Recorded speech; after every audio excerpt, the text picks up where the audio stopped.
Labai ačiū už gražią parodą. Visiems tikrai siūlau neišsilakstyti, pasižiūrėti gerai šitas puikios kokybės nuotraukas. Ir ačiū už suteiktą žodį. Tikrai prisidedu prie sveikinimų visiems, kurie puoselėja lituanikos atminimą, menų, dailės, poezijos, prozos darbais. Ir noriu užvesti temą apie mokslą. Jau pernai minėjimo metu šioje salėje aš pristačiau pirmąjį lituanikos istorijos tarptautinį archyvinį tyrinėjimą, kurio idėja mane lankė dar 2010-aisiais ir archyvuose Lietuvoje pradėjau dirbti 2011 pavasarį.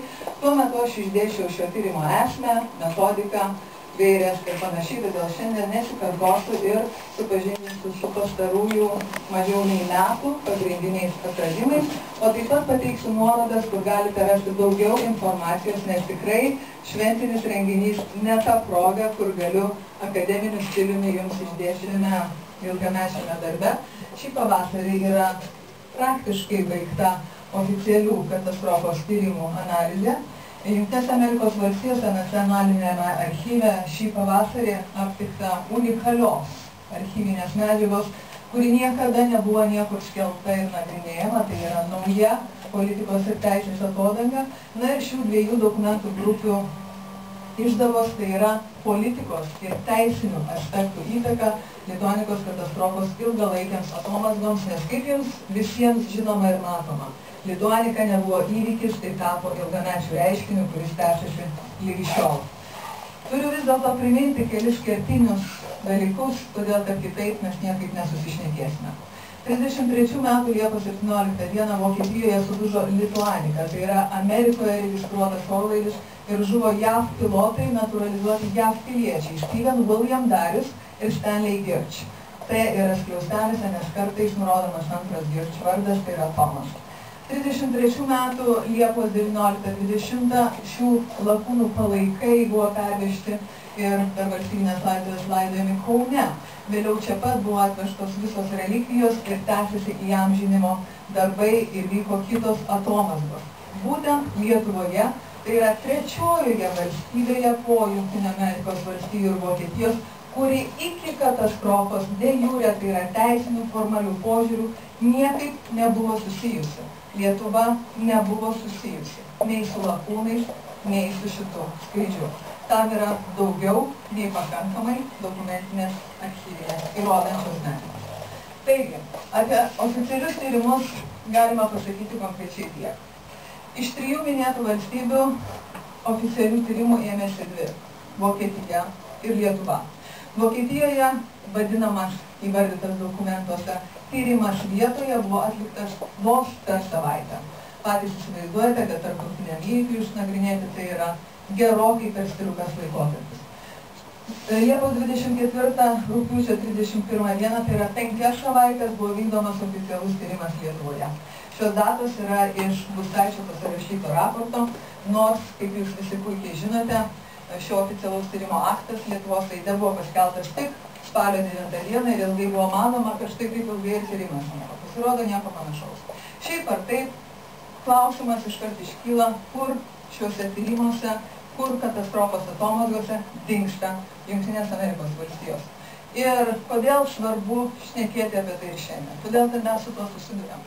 Todėl, kad ir atminties kultūra vis dar yra veikiama šitos politinės nuostatos ir štai jau pabendravom su menininkais, kad ir mūsų Lietuvos menininkams ten bandant kurti kai kurios atminties ženklus ir Amerikos lietuviams, pavyzdžiui, iki šiol nesėkmingai bandant išleisti pašto ženklus Amerikoje, vis kyla kliūčių. Ir aš manau, kad jūs įžiūrėsite, kur gali būti pakastas šuo.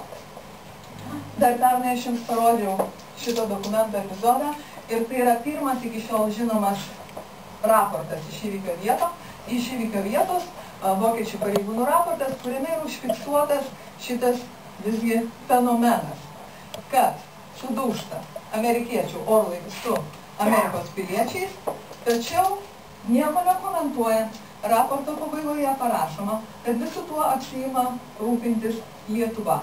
Apie Amerikos oficialius atstovus ir kokį nors Jungtinių Amerikos valstijų dalyvavimą neužsimenama nei vieno. Jūs matote Vokietijos Brandenburgo prezidento institucijos pranešimą. Jis yra štai čia. Ir jūs matote aviacijos komisijos išvadų aktą. Ir šituose dokumentuose šita mįslė ne tik niekaip nepaaiškinama, bet apie Jungtines Amerikos valstijas ir vėlgi nerandame nei vieno žodžio. Lygiai tas pats. Skrenda Amerikos orlaivis, dokumentai jokių abejonių nekelia, žūsta Amerikos piliečiai, viskuo rūpinasi Lietuva. Įdomu tiesa.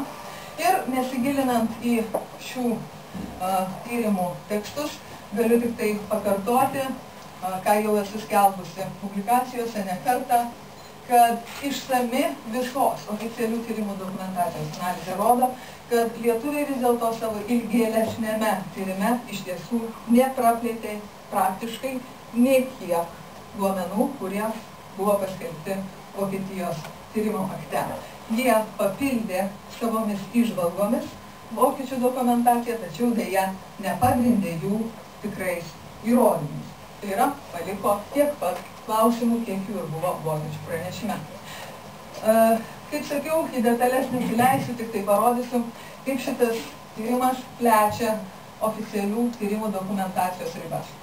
Iš pradžių pradėjus dirbti Lietuvos centrinio valstybinio archyvo skaitykloje, nagrinėdama bylas, pirmiausia, žinoma, susidūriau su tokiamis trimis dokumentų grupėmis, tai yra Kaune sudarytos tarpžinybinės komisijos protokolai ir aktai, ten pat esantis Brandenburgo prezidento pranešimas ir, žinoma, aviacijos komisijos, dar vadinamos Staičio komisijos aktas. Toliau labai sėkmingai klostėsi, kad pirmiausia, privačiame archyve praėjusių metų rudenį atsirado fantastiškas dokumentų paketas ir nuodugni jo analizė man leidžia teigti, kad tame dokumentų pakete yra abiejų oficialių tyrimų dingę priedai. Tai yra visa papildoma medžiaga, kuri buvo paminėta tyrimo dokumentuose, tačiau iš archyvų dingusi. Ir antras dalykas, stambi dokumentų grupė, šį pavasarį Jungtinių Amerikos valstijų nacionalinėme archyve Vašingtone rasti išslaptinti Amerikos vyriausybės dokumentai tiesiogiai ir netiesiogiai susiję su Lituanikos skrydžių katastrofos aplinkybėmis.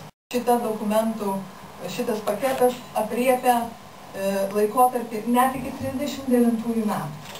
Tai nėra 4 popieriai, tai yra labai daug medžiagos. Toliau kitas momentas, žinoma, minėtas aktas ir vokiečių pranešimas, du pagrindiniai tie oficialūs katastrofos tyrimai. Tai yra tas dingusių priedų paketas, tai yra Jungtinėse Amerikos valstijose rasti dokumentai, Vokietijos raportai parsivežtieji iš Berlyno, vieną iš jų aš jums jau parodžiau, tai yra asmeninis Dariaus archyvas Čikagoje, kuriame šiuo požiūriu yra labai svarbus Dariaus susirašinėjimas su Jungtinių valstijų prekybos departamentu, kuriame veikia aeronautikos skyrius, tai yra teisiniai skrydžio aspektai ir jau renkama medžiaga iš diplomatinių kanalų, tai yra susirašinėjimo tarp 3 valstybių diplomatinių atstovybių. Tai dar rūpėtų, ar aviacijos aspektas, ar politinis, ar teisinis aspektas yra neįkainojamos vertės. Čia jūs, pavyzdžiui, matote iš tiesų kaip ir išvelgta, tačiau niekada lig šiol niekur nematyta, neškelta. Jūs matote, kur yra šiek tiek su raudonu rašikliu padirbėta. Analizė leidžia manyti, kad tai veikiausiai yra dokumentai iš vokiečių pranešimo priedų.